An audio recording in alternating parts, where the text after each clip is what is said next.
Loué soit Jésus-Christ qui nous a appris ce que aimer veut dire. Sa grâce et sa paix soient avec vous.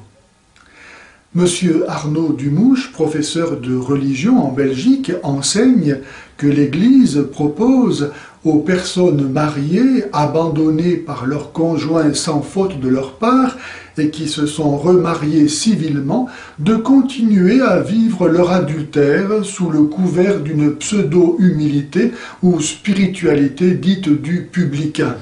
Le publicain de la parabole, se tenant au fond du temple par humilité, se frappait la poitrine de componction et fut finalement justifié par Dieu.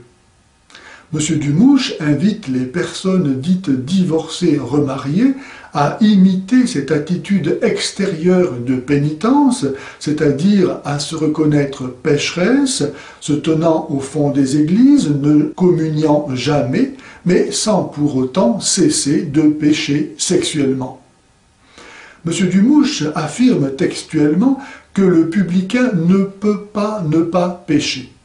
Or, ceci est totalement faux. Collecter des impôts, même pour l'occupant romain, ce qui était l'office du publicain, n'est pas en soi un péché. Ce qui était un péché était de profiter de sa situation pour voler. Et si le publicain a été justifié, ce n'est pas seulement, comme veut le croire M. Dumouche, parce que celui-ci s'est reconnu pécheur, mais encore et surtout parce qu'il a décidé de ne plus pécher et de rendre ce qu'il avait volé. La bonne nouvelle que n'annonce pas M. Arnaud Dumouche est que les personnes abandonnées par leur conjoint ne sont pas condamnées à commettre l'adultère. Le sacrement de mariage est justement là pour leur en donner la grâce, pour peu qu'elles vivent dans la foi. M. Arnaud Dumouche, accommodant péché et sainteté, enseigne la voie large et spacieuse qui conduit à la perdition. D'ailleurs, on ne voit pas comment la fidélité pourrait être glorifiée et la miséricorde s'exercer en faveur d'un conjoint infidèle revenant demander pardon et trouvant le lit conjugal occupé par un remariage.